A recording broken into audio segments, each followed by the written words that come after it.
and welcome to The Rest is Politics US with me, Katty Kay. And me, Anthony Scaramucci. How are you, Katty?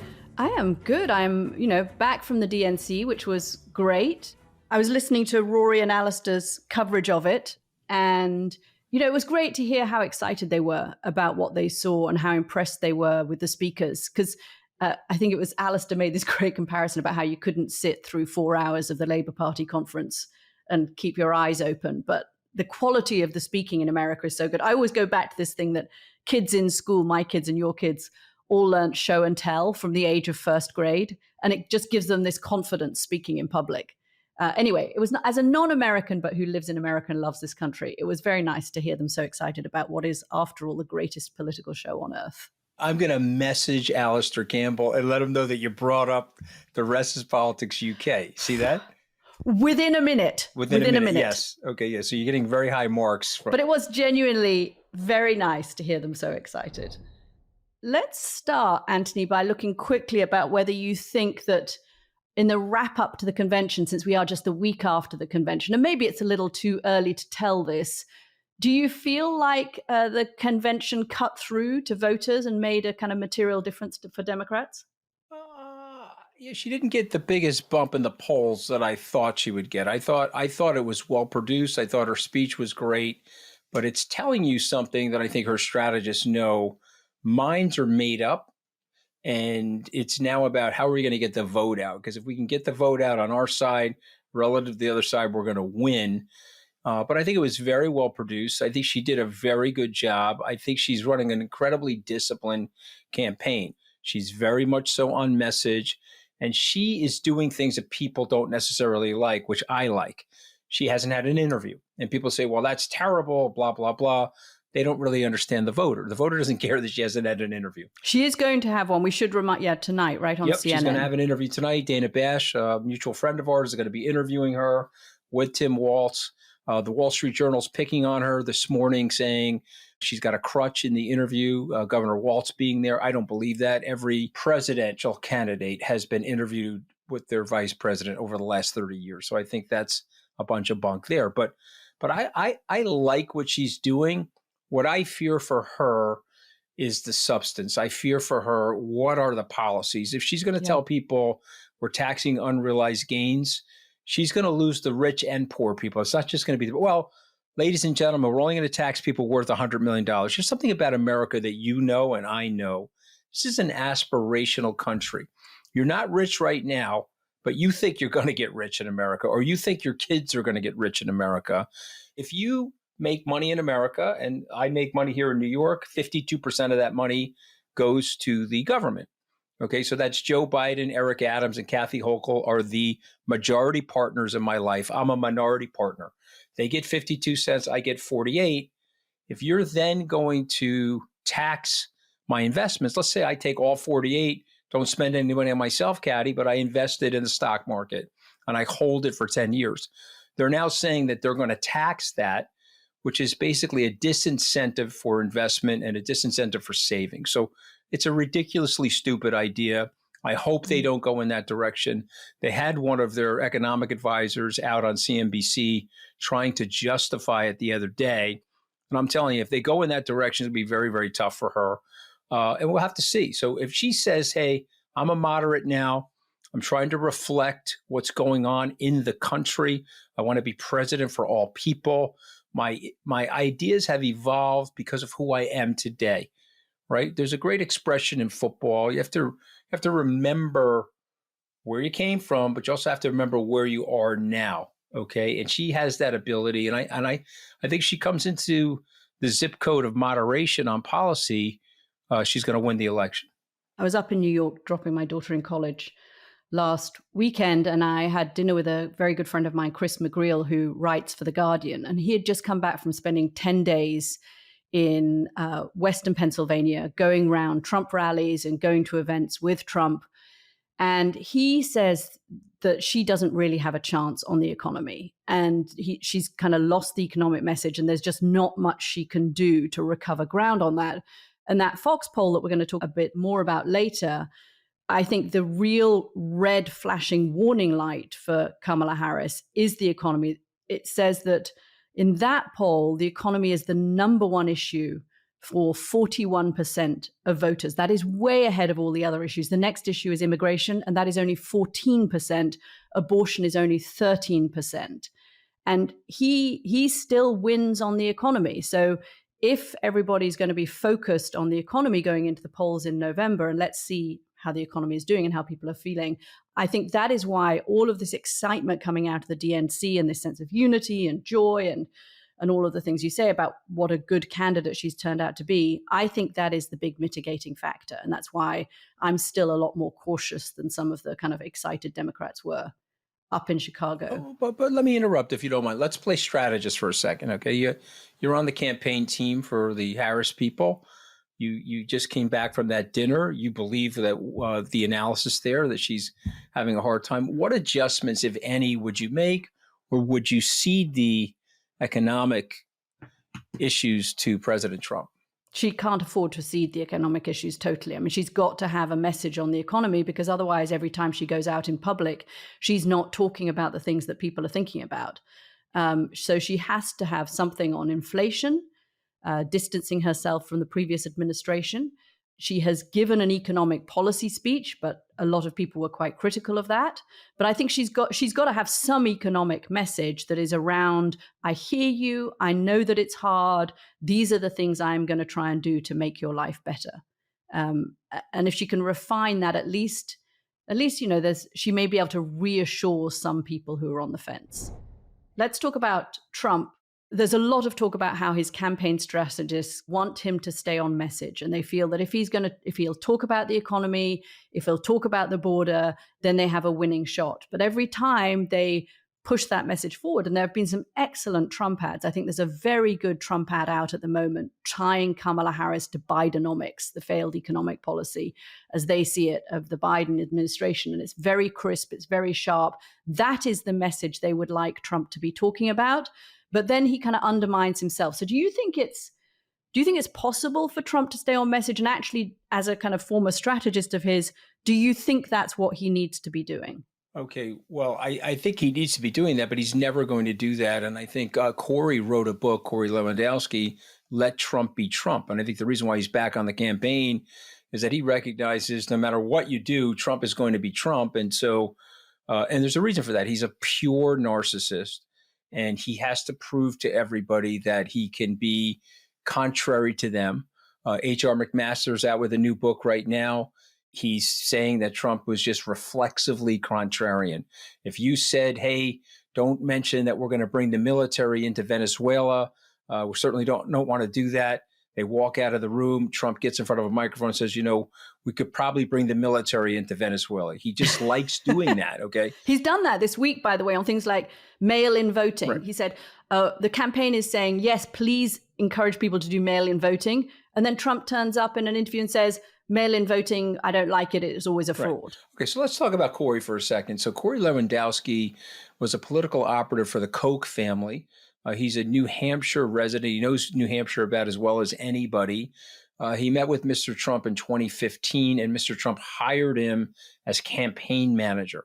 And so my first meeting to discuss the presidency with Mr. Trump was the day after the Apprentice finale.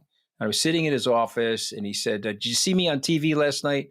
And I said, no, I didn't see you on TV. Oh, you were the only one. He said the ratings were spectacular. And he went into his whole, gibberish. And then, but that's the last time I'm going to be on TV. See, I hired this guy, Corey Lewandowski.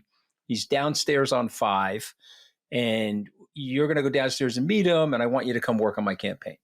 And I said, listen, I'm with Jeb. And, I was actually with Scott Walker at that time, and he was coming out of the race. I said, and I'm going to be with Jeb. He says, well, when Jeb leaves the race, doesn't he have low energy? Don't you think? Jeb Bush.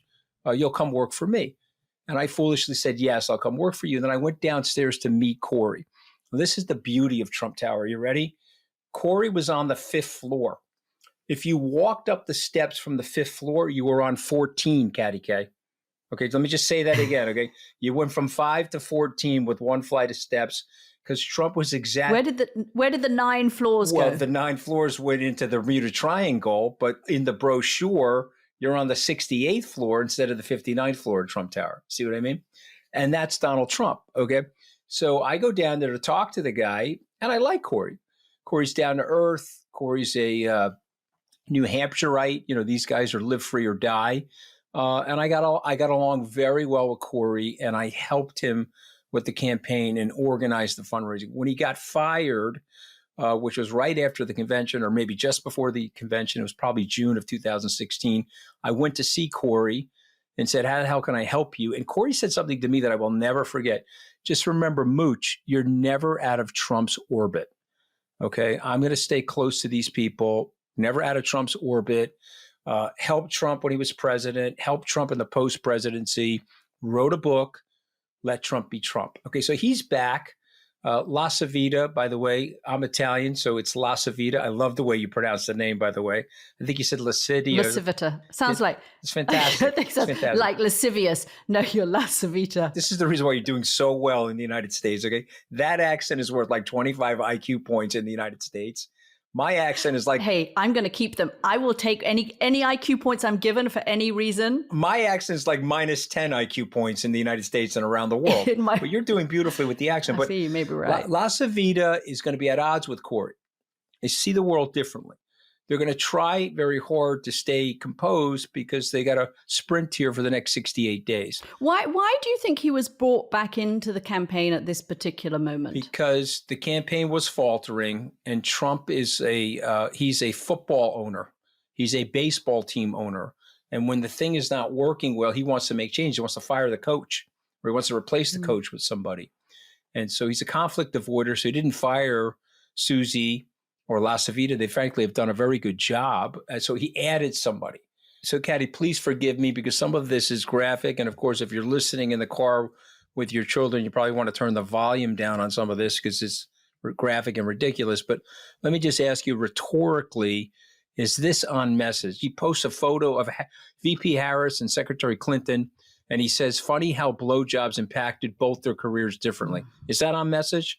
He posts a message of VP Harris in an orange prison jumpsuit. Is that on message? He's posting QAnon tropes, which is this ridiculous conspiracy on the web that none of us can understand. And he says nothing can stop what's coming. Is that on message? He's got a photo of Obama, and he texts asking followers to repost if they want Obama tried by a public military tribunal. Is that on message, Katty K?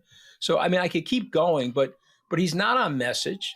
He sounds like a raving lunatic. And yet I can talk to billionaire friends of mine.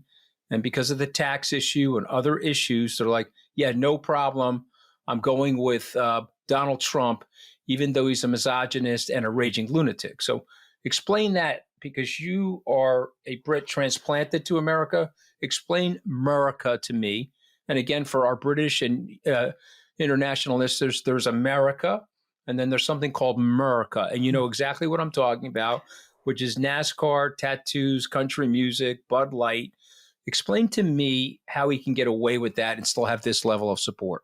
So all of those things you mentioned, and the one particularly about the blowjobs is disturbing, and it is Trump playing to the kind of lowest of his instincts and the lowest of his base's instincts. He actually did something similar back in 2016 when he suggested that a female senator would go down on her knees in front of him to get, his endorsement and his money. And that was pretty gross too, and certainly disrespectful. And there's a section of the country that is appalled by all the things that Trump has been posting. And it was interesting that he did all of this in the space of a few hours this week. Whether that was a reflection of him feeling kind of embattled, but it was deliberately playing to his base. And the thing about Barack Obama with that caption, all roads lead to Obama, retruth if you want public military tribunals, that's almost back to the birtherism stuff of the early 2010s when he was questioning Barack Obama's birth certificate. And there's a kind of dog whistle in all of this. So I think none of that is the kind of on message that the campaign would like him to have.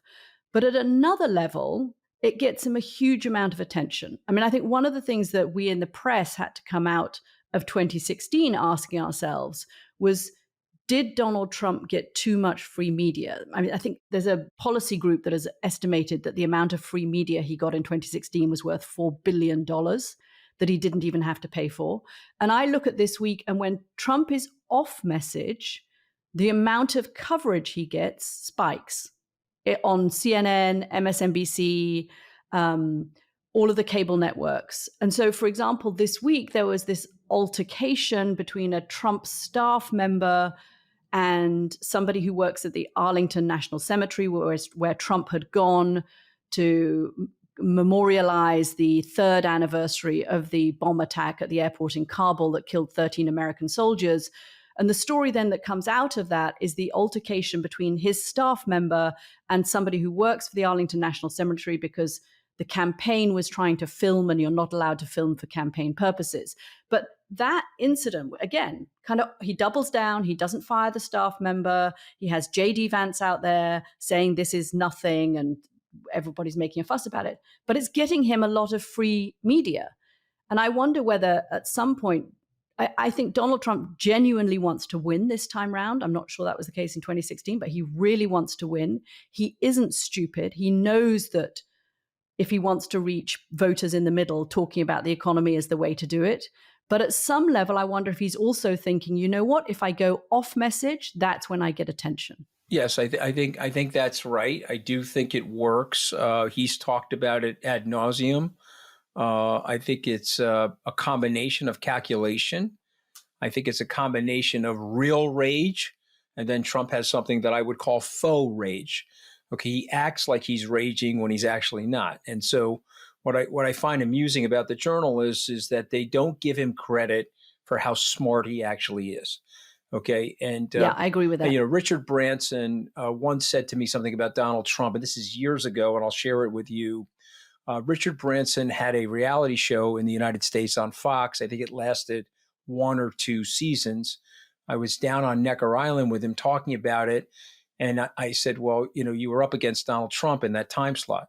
You're smiling right now because I'm an unbelievable name dropper. It gives me such pleasure. Yes, I love it. I just want you to know I own my name dropping. Okay, you can see a picture of me. Not only Richard Branson, but with Richard Branson on Necker Island. You like that? Okay, yeah. A double name drop. That was good. It was good. Slipped it in. Of course, I've got the photos as receipts in my office. Okay, but anyway, and I love Richard. Okay, and Richard's a great guy.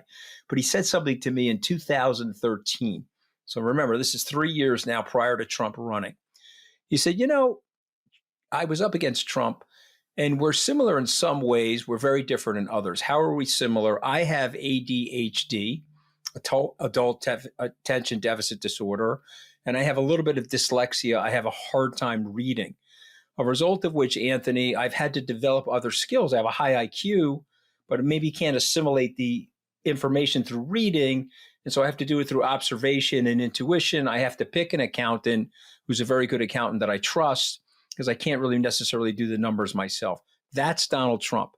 He definitely has issues reading. You can tell just by the way he reads the prompter. And he has some of the same issues. And what Richard said to me, Sir Richard said to me, is that there's a lot of differences. He's morally bereft. I feel that I'm not. But he's a great risk taker. His show, The Apprentice, went 15 years because he's an incredible risk taker.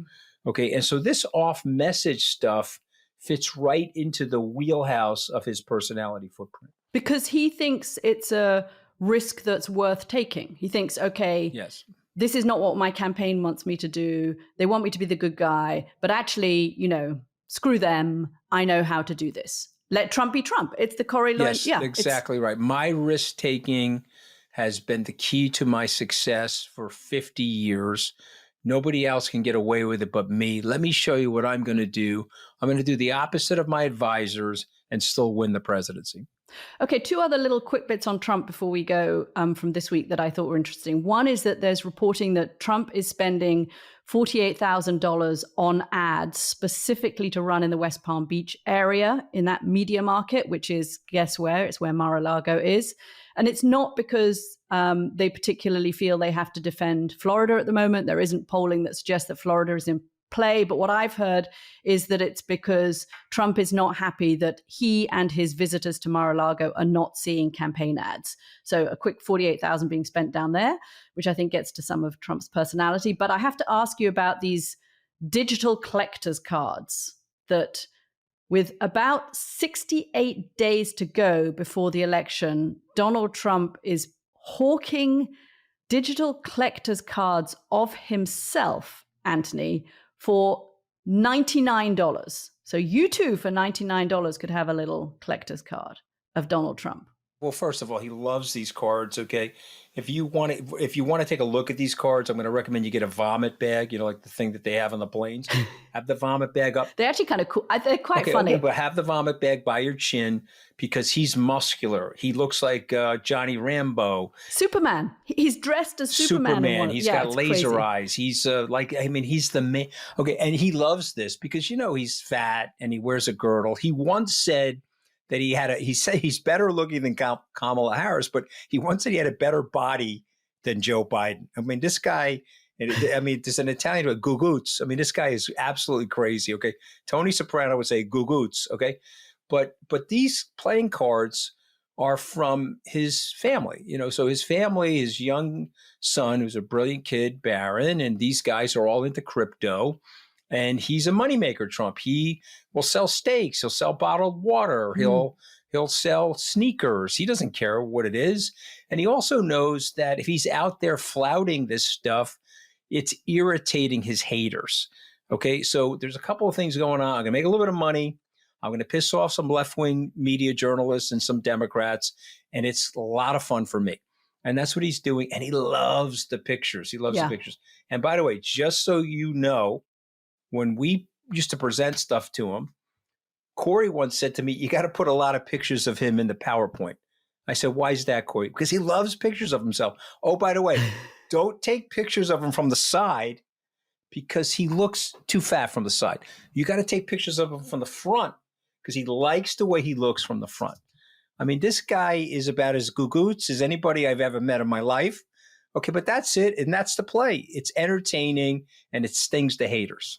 And by the way, guess what? It was played all over the liberal press, all over cable television, because the visual is so great. And public service announcement, if you buy 15 of these digital cards, you get a physical one sent to you in your home with a little bit of the suit that he wore at the debate against Joe Biden. But there's a Surgeon General's warning label. This suit may or may not have BO.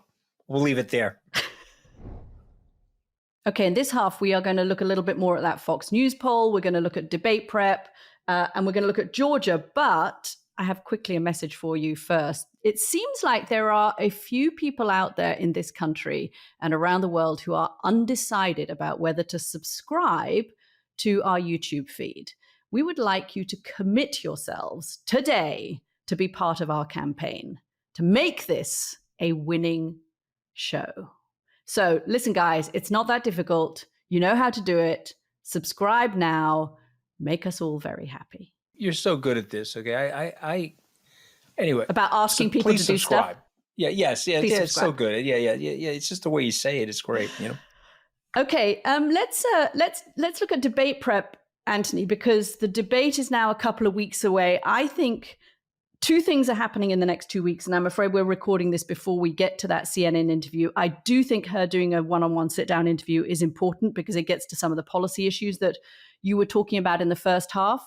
But I think the next big moment for her is the debate, and there is this debate about the debate, which is whether they are going to stick to the same rules as Donald Trump had with the Joe Biden debate on June the 27th, which is something the Biden campaign asked for, which is to have the microphones muted. We talked about this at the time, when the person who is not talking is not talking.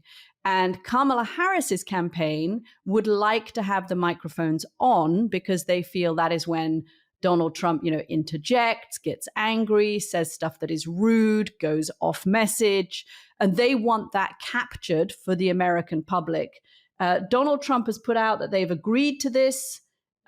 He posted a Truth Social post saying, we've agreed to the terms of the debate. They're going to be the same as the ones in June. But now the Harris campaign is pushing back and saying, well, hold on a second. Actually, we haven't agreed to the terms of the debate.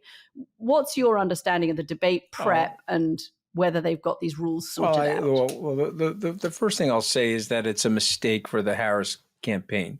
She replaced, think about it from a baseball analogy. In America, the starting pitcher is out of the game. The relief pitcher comes in. We don't change the game. There's a runner on second base. It is what it is. The rules are the rules.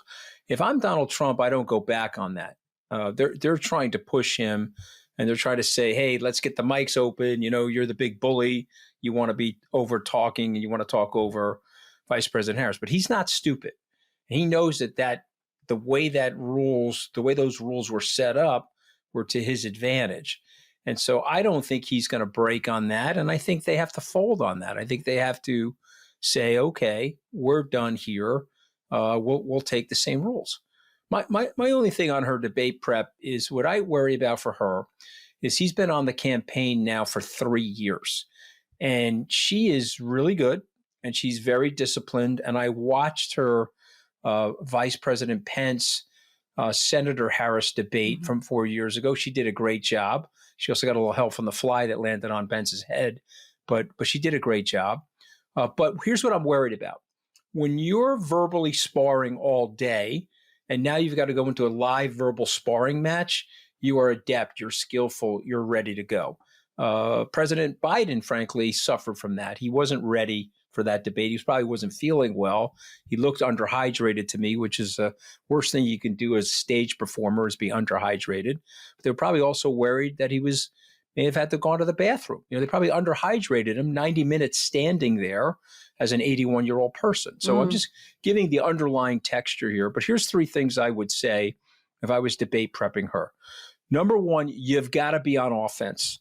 When he starts on you, you got to go on offense. Let me give a vivid example. San Francisco and California sucks. Excuse me? San Francisco and California sucks? It's an amazing place. We're the 5th largest economy in the world if you separated it from the United States. Moreover, California is a dream factory, not only for the United States, but for the rest of the world. In addition, we export culture from California, whether it's McDonald's, Jamba Juice, you pick it, Hollywood, Apple. California is the font of innovation. People come poor to California, they end up rich. You don't believe me? Ask Governor Arnold Schwarzenegger. I don't know what your problem is with California. Certainly California has some problems. We're working on it, but it's one of the most wonderful economic miracles in the world. You see what I'm doing here? Push back on him. Push back with strength. She's got to push back with strength. So you pick the category, and I would go off. Crime. What are you talking about? I was a prosecutor for X number of years. I put bad guys away.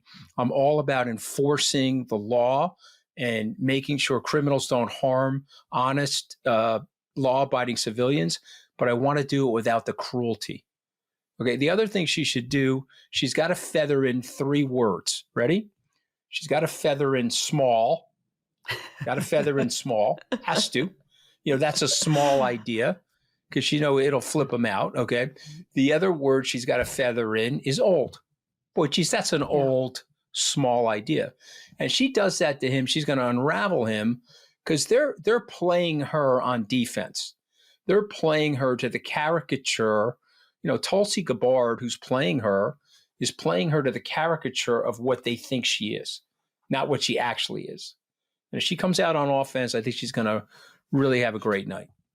So I think the other thing that she can do is talk about change. And this kind of gets us into the Fox poll, which I thought one of the most interesting things about this Fox News poll, which shows Kamala Harris expanding the map, doing better in those Sunbelt states, Arizona, Nevada, Georgia, than Joe Biden had been doing. But one of the interesting things is that she has managed to do something that a couple of months ago seemed absolutely impossible for the Democratic candidate, which is she's now presented herself as the change candidate.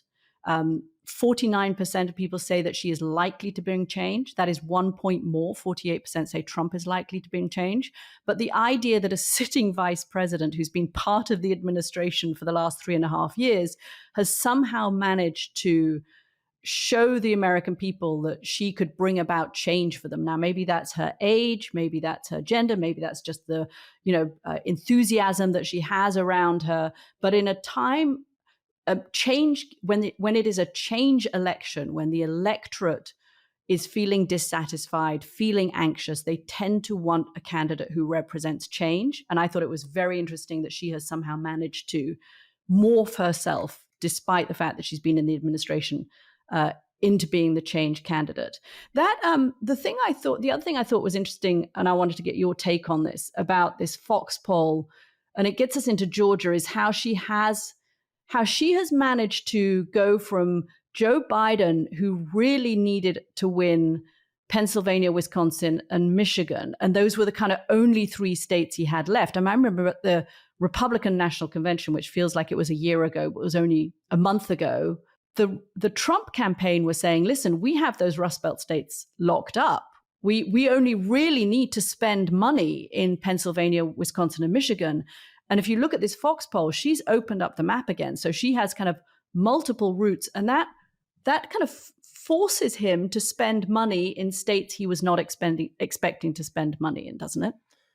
I think so. And I think also it's glaring that he doesn't have the field operation that he needs. The 2016 field operation, I thought I had a good relationship with this guy, Reince Priebus, but I actually didn't. He was like one of these like howdy doodies from the Midwest. He would try to pretend he was nice to you, but then he would be shivving you. But he was really good at building a good field operation. So Trump inherited from Reince Priebus an operation that was quite fortified, had great data, lots of people out there to get out the vote in 2016. He's dismantled that over the last 8 years.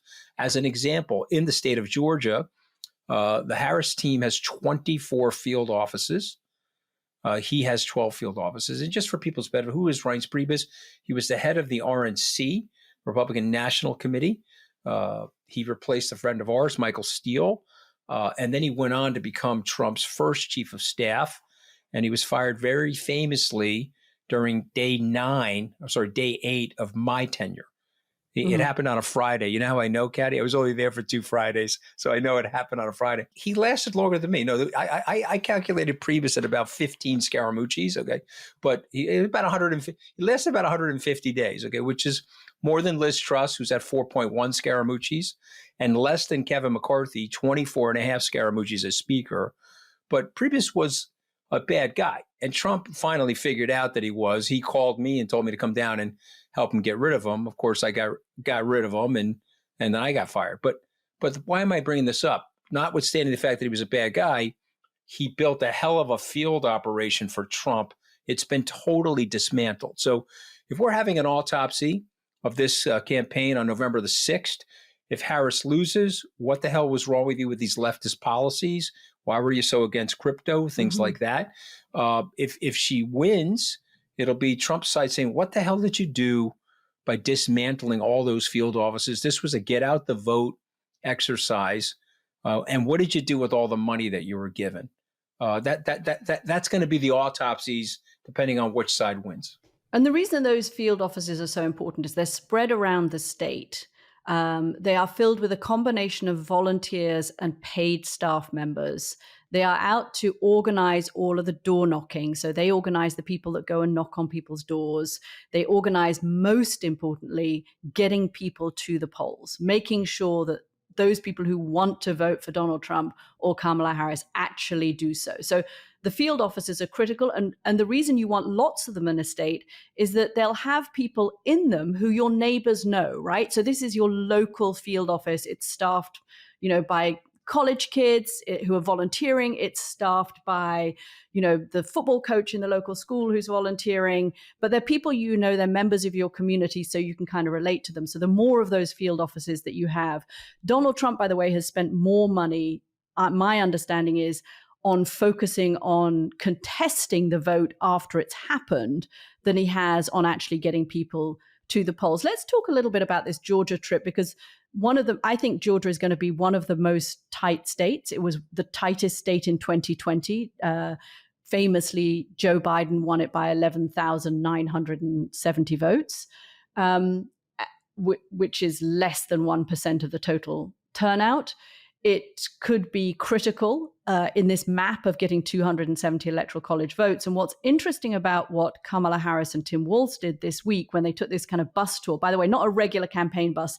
This one is an armored secret service vehicle driven by Secret Service agents, lights, sirens, the whole kind of thing. So they've been driving around areas of Georgia that Democrats don't usually go to. They've been going into some of the red areas of Georgia. And I think that's fascinating because it's not like they think they are going to win some of those areas. But if you can shrink Donald Trump's margin in some of those redder areas of Georgia, it gives you a better chance of winning the state overall. Remember, this is a first past the post. It's a simple majority within the state. So you have to get to kind of 51% of the vote. If you can make it harder for him to win votes in some of those areas, then you can rack up gains in Atlanta, which is much more democratic, which is a blue city. One of the places they visited, and this is interesting, is Hinesville. It's one of the fastest growing cities in South Georgia. And they went to this sweet band practice in a high school. I watched it. It was cute. Tim Walz introduced her. Of course, he's the football coach, so people in high schools love him. She gave a nice little spiel to this class about how education is the path to the middle class. But here's what's interesting about Hinesville. It is in a county that Donald Trump won. So what's she doing bothering to turn up in a county that Donald Trump won? She's doing exactly that. You just peel away a few of them. You don't expect to win it. You peel away a few of those voters, and that's how you rack up your overall numbers. I think it's a good strategy. I think it's brilliant. I think it's very smart that she's doing that. We know that Donald Trump is trying to make nice now after desecrating and denigrating Governor Kemp, who's an incredibly popular conservative governor of the state of Georgia. Most recently, maybe 2 weeks ago, he was calling him a really bad guy. Those are Donald Trump's words, not mine. And I want to fully disclose, I am a donor to Brian Kemp's campaigns. I consider Brian Kemp a good acquaintance of mine. I have a decent friendship with him. I've met him and Marty before. Marty Kemp, his wife. Yeah, and I can tell you that they're not happy. Donald Trump has endangered their family. Donald Trump has put him in a really rough spot where he wants to be a good Republican, but he's made this thing very personal. And they'll be mad at me for saying this, but I don't care. If Donald Trump loses Georgia, they'll be popping champagne bottles in the mansion. Okay, they will have said, okay, I supported him because I'm a good Republican, but this guy's a complete asshole, and look at what he did to my family. And by the way, he did the same thing to me, Katty. He went after my wife Deirdre on Twitter. Who does that? Okay, and I'm not Ted Cruz. I'm not going to sit there and take it like a baying dog. Okay, and I don't think the Kemps are like that. So Trump has a way of alienating people that are natural allies of his. And so again, in an autopsy, how'd you lose, Mr. Trump? Well, you didn't have enough field offices, and you were calling the governor of Georgia, who's incredibly popular, a really bad guy. You got something wrong. You got a screw loose in your personality. And yes, you have ardent supporters that are not going to leave you no matter what. But there's a lot of people in the middle say, I don't want this nonsense returning. Yeah, and I think don't want it. In Georgia, it's worth reminding people that the kind of white suburban female voter who is kind of on the fence, who is exactly the kind of person that Donald Trump needs to win over, amongst that group, independent white female voters, Brian Kemp's very popular, and his wife is popular, and they don't like it when they see Donald Trump laying into him. He did, of course. Donald Trump then came out, put out a Truth Social post this week, sort of rowing back on some of that, trying to say that Brian Kemp was a good guy and fully supported him. I think his campaign, talking about staying on message, somebody in his campaign, I don't know if it's Corey or if it's Susie or Chris, has got to him and said, you have to repair this relationship with Georgia. Georgia is slipping now. They had a firm grip on it. They don't anymore. You've got to do whatever you can to try and win that state, and picking a fight with a popular Republican governor. But I have a question for you before we go, which is, why is Brian Kemp still supporting Donald Trump? After all of the things that Donald Trump said about him in 2020, after all of the things he said about him during this campaign, and all of the things that he said about his wife, and the fact that because of the things he said about Brian Kemp in 2020, that he was a bad guy who didn't help Trump win Georgia, that family was put in danger, physical danger, from some of the MAGA supporters. Why does Brian Kemp still support Donald Trump?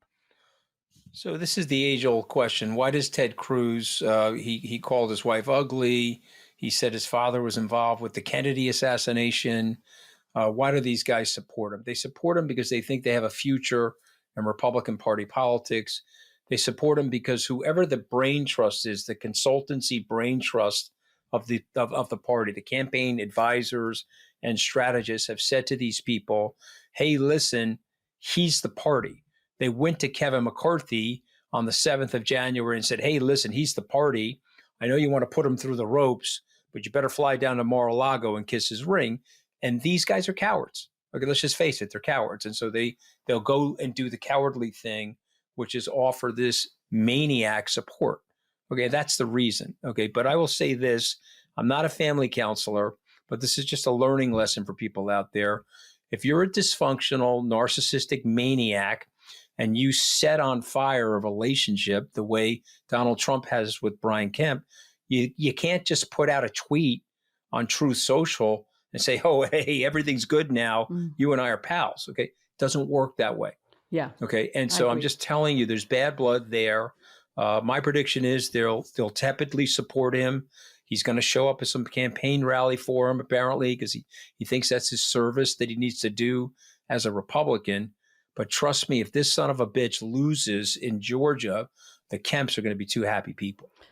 So let's close with a question that came in on Georgia and Governor Kemp from Matt Merce. Anthony has said he is a big fan of Governor Kemp. Given ongoing controversy over makeup and new rules from the state election board, how does he think Kemp will balance his GOP loyalty with ensuring the election is fair? Okay, that's a great question. Quick thing on the election rules. What's happened with the certification changes is that last week, Georgia's election board, which is controlled by a Republican Party majority, voted 3-2 in favor of a new rule, which essentially makes election result certification not mandatory. So they can go on, the election board can say that it's investigating the result for an indefinite period of time, for reasonable cause. There's no definition of reasonable. And in that time, of course, it's always in that vacuum that you get trouble after an election. And they can just string that out, and there'll be legal challenges and protests, and people will start to say that the election was not fair. So how do you think Brian Kemp is going to handle this certification change with his loyalty or disloyalty to Donald Trump? Okay, this is a phenomenal question. So thank you for asking the question. Thank you, Matt. And so I want to provide some history here. And I want to just say that in the state of Georgia, Republicans certified that election. And so the exact number of votes I never remember, but it's 11,000 plus votes in the state of Georgia, very close election. Donald Trump calling the state of Georgia's Secretary of State saying, hey, I just need XYZ number of votes plus one. Go find them for me. An enormous amount of pressure on very principled public servants that have sworn an oath to the Constitution. And so underneath that undercurrent was an enormous amount of MAGA pressure on these normal, law-abiding, principled Republicans. And so what I believe what happened with the certification laws is that they were put in place. The left goes crazy about it, but if you actually really read the law, this is the same thing with the immunity from the Supreme Court. The left goes crazy, Katty. But when you actually read what they said, there's a lot of space in there to prosecute somebody that's a president. As an example, Jack Smith redid his indictment, related to the January 6th. He redid it pursuant to the immunity case. So there's space there. And so what I would say to this gentleman and other people listening, Kemp put a law in place to satisfy the MAGA lunatics, but that he also knows won't stand up to a lack of a certification, meaning it'll go to the courts and boom, it'll get certified. But he threw some red meat to these MAGA people. Now, here's the bad news about politics. It's like a Rolling Stones song, right? You can't always get what you want, but sometimes you get what you need. And in a democracy, you can't always get what you want. And I praise Brian Kemp for this stuff because he's a thoughtful guy. He's a principled guy. I don't like the fact that he's still supporting Trump. I understand why he's doing it, because he's politically ambitious and he thinks he needs to do it. But I would maintain to all these guys, whether it was McCarthy or Kemp, going against Trump is a better sign of leadership for you.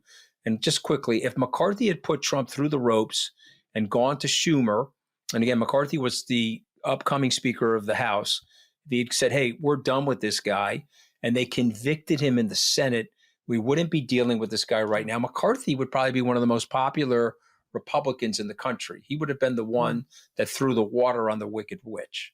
So anyway, that's my sentiment there. I don't think that that's a big deal ruling, by the way. I think the Dems are making a big deal of it, and I understand why. The Democrats, by the way, have launched a countersuit against this certification change. So we'll see where that heads. One rule of thumb in American politics, if you are a lawyer, you make money out of elections. No question. It's a good time to be a lawyer in American politics. Question. It's also a good time to have visited Wyoming, it looks like. Anthony Scaramucci. Yeah, so this is my new shirt. It's a little tight. Okay, when you're getting into middle age, the shirt can also have a girdling effect on your body. Let's just face it. Okay, so it's a little tight, but I wanted to wear it today to remind me of that great trip to Jackson Hole last week. Always a great trip to Wyoming, one of the most beautiful states in the country.